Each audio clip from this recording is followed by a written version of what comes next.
Hello friends, welcome to Madras masala cafe. இன்றைக்கி நம்ம சேனலில் பார்க்க போகிற ரெசிபி கோதுமை அல்வா எப்படி செய்கிறதுன்னு. வாங்க வீடியோக்குள்ளே போகலாம்.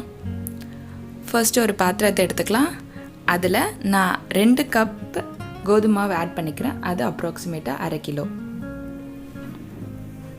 ஸோ இதை ஆட் பண்ணிவிட்டு கொஞ்சம் கொஞ்சமாக தண்ணி சேர்த்து சப்பாத்திக்கு மாவு பிசைகிற மாதிரி பிசைஞ்சு வச்சுக்கலாம். ஸோ தண்ணி ரொம்ப அதிகமாக ஊற்றிடாதீங்க, கொஞ்சம் கொஞ்சமாக ஊற்றி பிசைங்க.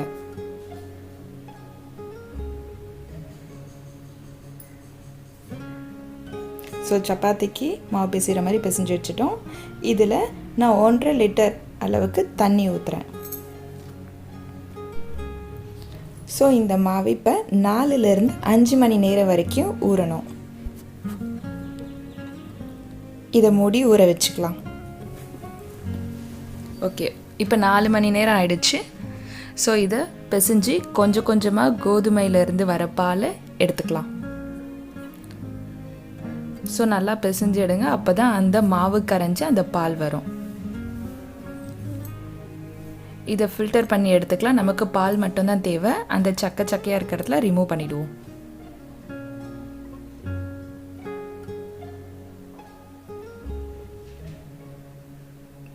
நம்ம ஃபில்டர் பண்ணி பாலை மட்டும் எடுத்துருக்கோம். இது எனக்கு ஒரு 3 லிட்டர்ஸ் அளவுக்கு வந்துச்சு. இப்போ ஹெவி வெயிட் கடாய் வைக்கணும். அதில் வச்சுட்டு இந்த பாலை மட்டும் ஊற்றி நல்லா கிளறணும். இதில் மெயினாக என்னென்னா கடாய் ரொம்ப சூடு ஏறிடக்கூடாது.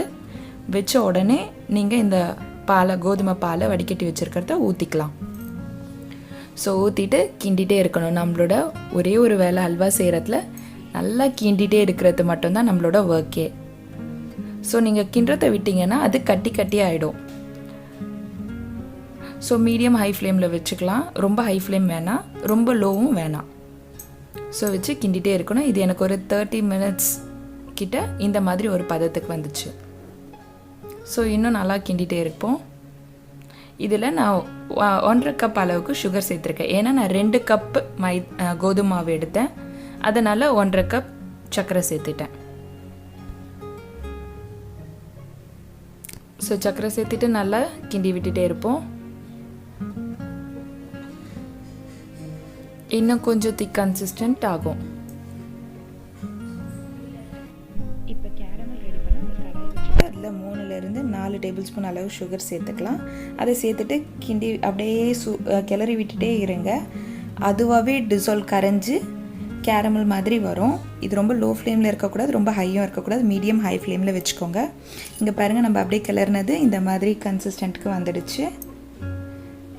ஸோ இந்த டைமில் ஆஃப் பண்ணிவிட்டு கொஞ்சம் கொஞ்சமாக ஆட் பண்ணிப்போம் நம்ம ஹல்வாவில். ஏன்னா நம்ம ஃபுட் கலர் யூஸ் பண்ணல, இதுதான் நம்மளோட ஹல்வாவோட கலரே.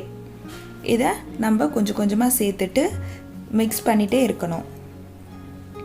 உங்களுக்கு ஹல்வா கலர் எப்படி இருக்கணுமோ அந்த கன்சிஸ்டன்ட்க்கு வந்ததும் இதை ஸ்டாப் பண்ணிக்கலாம். நம்ம செஞ்சது எல்லாத்தையும் ஆட் பண்ணணும்னு அவசியம் இல்லை. அந்த கலர் வர வரைக்கும் நீங்கள் அதை ஆட் பண்ணி மிக்ஸ் பண்ணுங்கள். ஓகே, எனக்கு இந்த கலர் போதும், அதனால் நான் இதோட ஸ்டாப் பண்ணிக்கிறேன். உங்களுக்கு இன்னும் டார்க்காக வேணும்னாலும் ஆட் பண்ணிக்கலாம், இல்லை லைட்டாக வேணாலும் குறைவாக ஆட் பண்ணிக்கலாம். ஸோ இதை நல்லா நம்ம கிளறுவோம். இதுக்கு நான் மொத்தமாக 300 ml நெய் யூஸ் பண்ணியிருக்கேன். அதை ஒன்றா சேர்த்துடக்கூடாது, கொஞ்சம் கொஞ்சமாக தான் சேர்க்கணும். கொஞ்சம் கொஞ்சமாக நெய் சேர்த்து கிளறி விடுங்க. அந்த நம்ம நெய் சேர்க்க உள்ளே அப்சர்வ் ஆகிட்டே இருக்கும். அந்த அப்சர்வ் ஆனதுக்கப்புறம் இன்னும் கொஞ்சம் நெய் சேருங்க.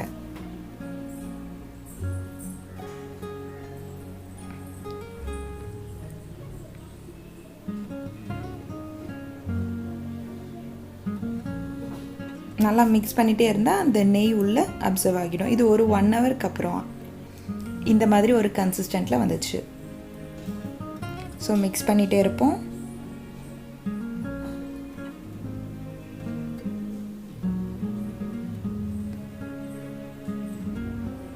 ஸோ இந்த மாதிரி தான் ஒட்டாமல் வரும் நம்ம ஹல்வா. இதில் இப்போ நெய்யில் கொஞ்சம் முந்திரி வறுத்துட்டு ஆட் பண்ணிக்கலாம். ஆட் பண்ணிவிட்டு மிக்ஸ் பண்ணிப்போம். இன்னும் நல்லா மிக்ஸ் பண்ணணும். நம்ம ஹல்வா வந்து அந்த கடாயிலிருந்து ஒட்டாமல் பிரிஞ்சு வரும். அந்த ஸ்டேட்டுக்கு தான் இதை ஆஃப் பண்ணணும். அது வரைக்கும் நம்ம கிண்டிகிட்டே இருக்கணும்.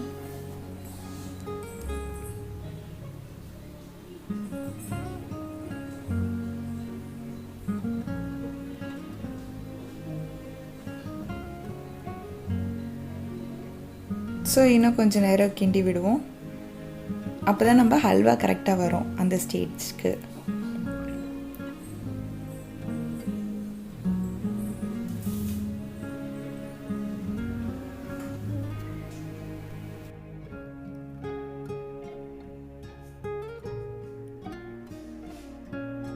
ஓகே, கடாயிலிருந்து நம்ம ஹல்வா நல்லா பிரிஞ்சு வந்திருக்கு.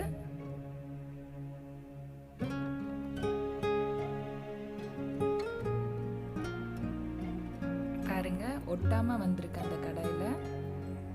பாருங்கள், நல்லா கிளாஸி கன்சிஸ்டண்ட்டும் வந்துடுச்சு. இப்போ நம்ம ஸ்டவ்வை ஆஃப் பண்ணிக்கலாம்.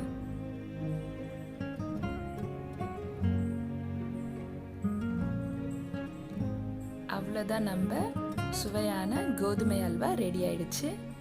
இது செய்கிறதுக்கு கொஞ்சம் டைம் எடுத்துச்சு தான், பட் ஆனாலும் டேஸ்ட் ரொம்ப நல்லா இருக்கும். ட்ரை பண்ணி பாருங்கள். Thank you so much for watching and மறக்காம subscribe பண்ணிடுங்க.